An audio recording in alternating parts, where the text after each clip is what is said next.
Angel Reese, a name that was supposed to represent the future of the Chicago Sky, franchise player they'd rebuild around, the personality that would electrify fans, and the competitor who would elevate the WNBA into its next era. But now, that same name has become a lightning rod for controversy. Suspensions, locker room drama, teammates calling her out, and a wave of fans wondering if the hype has already burned out. Angel Reese hasn't just been criticized by the media or opposing fans. She's been dragged into the spotlight by her very own teammates. And the question everyone's asking now is simple. Has Angel Reese already destroyed her future in Chicago before it even began? This isn't just about one bad game or one emotional post-game interview. We're talking about public insults, broken locker room codes, a team that may actually play better without her, and a comparison to Caitlin Clark that gets uglier every single week. Stick with me because what's happening inside Chicago is more than a little drama. It's a full-blown implosion. Before we dive in, make sure you smash that like button, subscribe, and turn on all notifications so you don't miss any of our WNBA deep dives. And let me know in the comments, should the Chicago Sky cut ties with Angel Reese, or can she turn this mess around? Your opinion matters, and trust me, this debate is heating up. The spark that ignited this entire firestorm started with a Chicago Tribune interview. Angel Reese didn't just give a standard, "we'll get better next year" response. She went straight for the jugular. "I'm not settling for the same we did this year," she declared. Harsh words? Sure, but it didn't stop there. She doubled down. "We have to get good players. We have to get great players. That's non-negotiable." On the surface, that might sound like ambition, a star who wants championships. But the way Reese said it wasn't about improving herself or the team's chemistry. It was about replacing the people in the very same locker room she's supposed to lead. She specifically called out whether Rachel Banham and Hailey Van Lith were even good enough to be part of a playoff roster. And then came the dagger. Her words about Courtney Vandersloot. Vandersloot isn't just any player. She's a two-time WNBA champion, a five-time All-Star, and one of the most respected floor generals the game has ever seen. But Reese basically brushed her off, saying the Sky couldn't rely on her at that age. For a rookie player still piling up mistakes of her own to dismiss a legend like Vandersloot, that didn't just sting, it crossed a line. Because in basketball, there's an unspoken code. You don't trash your teammates in public. You handle it in the locker room, in practice, or behind closed doors. But Reese ignored all of that, and the fallout was immediate. Imagine being Ariel Atkins, a respected player who was traded to Chicago specifically to help support Angel Reese.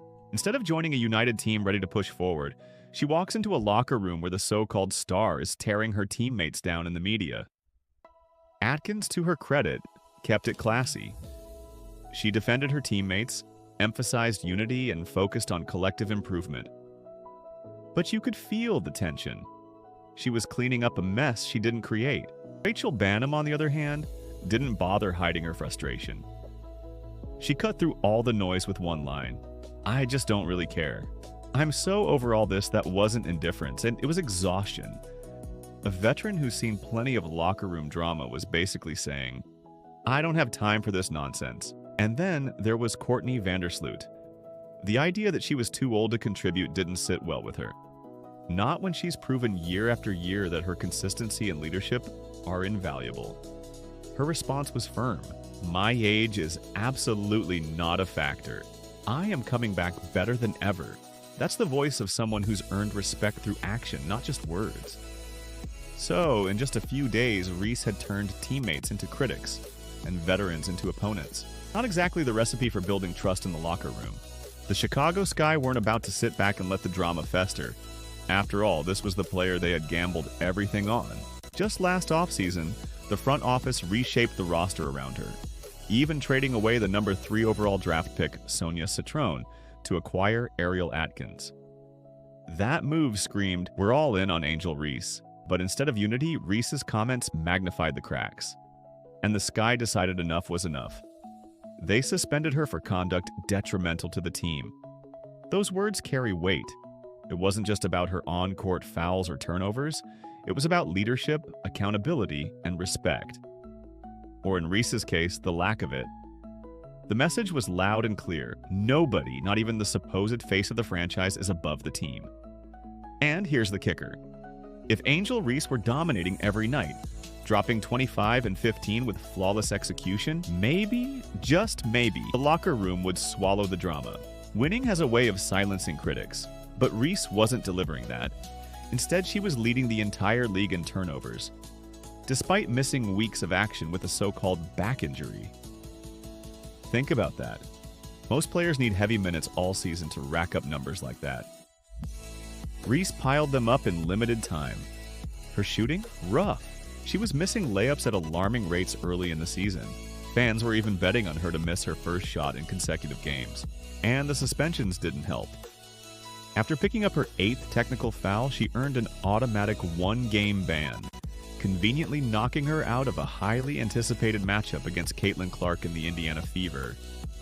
When she claimed injury, she didn't even travel with the team. That might not sound like a big deal, but in pro sports, presence matters.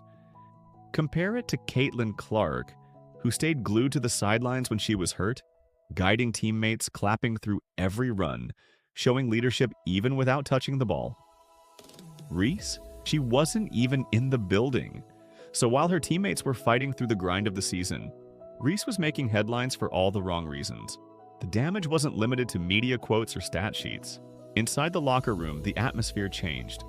Reports surfaced that the Sky held a players-only meeting, with one topic dominating the conversation: Angel Reese. Teammates realized something important. Protecting Reese wasn't protecting the team. If her words kept defining their season, everyone else would be dragged down with her. So instead of covering for her mistakes, they stopped. Rachel Banham's "I don't care" wasn't apathy. It was the sound of someone done carrying a burden. Vandersloot fighting her way back from injury wasn't about to let her legacy be reduced to a punchline in one of Reese's interviews. And Atkins? She had enough to focus on without constantly patching up fractures caused by her supposed franchise cornerstone. At that point, the line was crossed. Reese wasn't seen as a leader anymore, she was seen as a distraction. And here's where the contrast becomes impossible to ignore. On one side, you've got Angel Reese, suspensions, trade demands, public insults, and locker room turmoil. On the other, Caitlin Clark, a rookie who walked into one of the worst franchises in the WNBA, the Indiana Fever, and somehow convinced everyone to believe again. Clark wasn't perfect. She had her own struggles adapting to the pro game, but her presence was undeniable. When injured, she still sat on the sidelines, pointing out plays, celebrating her teammates' successes, keeping spirits high. She leaned into the team she had, not the one she wished she had. When Aaliyah Boston started dominating the paint, Clark fed her relentlessly. When Kelsey Mitchell caught fire, Clark played the hype woman. When Lexi Hull hit corner threes, Clark turned momentum into confidence. That's leadership. That's buy-in. Fans noticed. Jerseys flew off shelves. Fever games became must-see events. Not because Clark was talking about needing better players, but because she was lifting up the ones she had. Now stack that next to Reese, who openly dismissed her teammates and failed to show up in the key moments. It's no wonder fans, and then even analysts, are saying she's no Caitlin Clark. The difference is almost too obvious. One embodies leadership, the other embodies ego. So what does this mean for the Chicago Sky? And for the league? For Chicago, it may already be too late. The franchise bet on Angel Reese, and instead of stability, they got chaos. Instead of leadership, they got finger-pointing. And now they have to ask themselves, is Angel Reese even worth the headache? For the WNBA, the contrast between Reese and Clark is a lesson in real time. Fans gravitate to authenticity, accountability, and leadership. Caitlin Clark is giving them that, even in her rookie season. Angel Reese is giving them drama. And if young players are watching, which example do you think they'll want to follow? Reese may still have time to change her path, but the early chapters of her pro career are already looking like a cautionary tale. And if the Sky move on, it won't be because of one bad game. It'll be because she never figured out that leadership is about building others up, not tearing them down. So here we are. Angel Reese, once crowned as the Sky Barbie and future of Chicago basketball, now finds herself suspended, criticized, and possibly on her way out. Meanwhile, Caitlin Clark has become the model of what fans and teammates want in a star.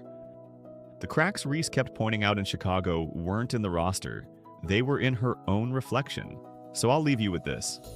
Should the Chicago Sky cut ties with Angel Reese before it's too late, or does she deserve another chance to prove she can lead? Drop your thoughts in the comments. Hit that like button if you enjoyed the breakdown.